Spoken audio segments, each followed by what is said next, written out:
जय श्री कृष्ण। आज की पोएट्री मेरे एक फॉलोवर हर्ष की कहानी से इंस्पायर्ड है।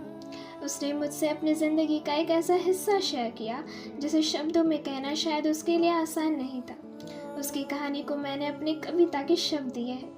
ये कविता हर्षु के लिए और उन सभी के लिए जिन्होंने कभी रिश्ते में प्यार से ज़्यादा भरोसा टूटने का दर्द महसूस किया है। वो इश्क था जो कुछ बातों से कुछ मुस्कुराहटों से शुरू हुआ और फिर 7 फेरों तक पहुंच गया। उसने अपनों से लड़कर उसी का हाथ थामा। सोचा था अब यही मेरा घर है, यही मेरी दुनिया।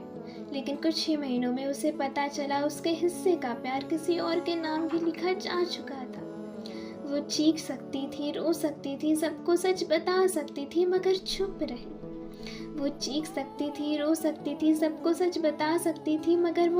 चुप रही क्योंकि उसे पता था कई बार सवाल गलती करने वाले से नहीं, सहन करने वाले से पूछे जाते हैं।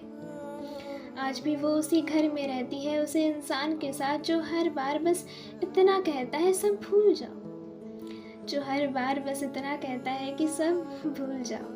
काश भरोसा भी यादों की तरह भुलाया जा सकता था।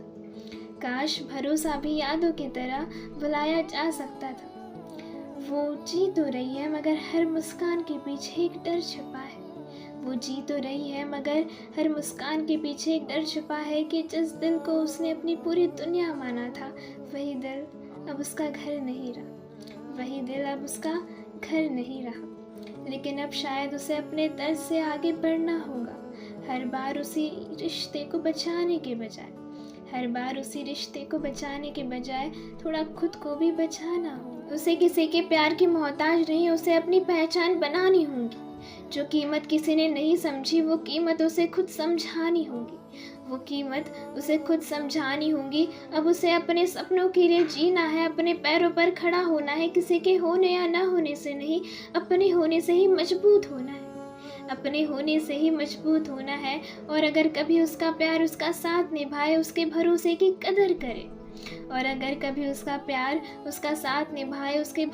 की कदर करे, तो शायद रिश्ता फिर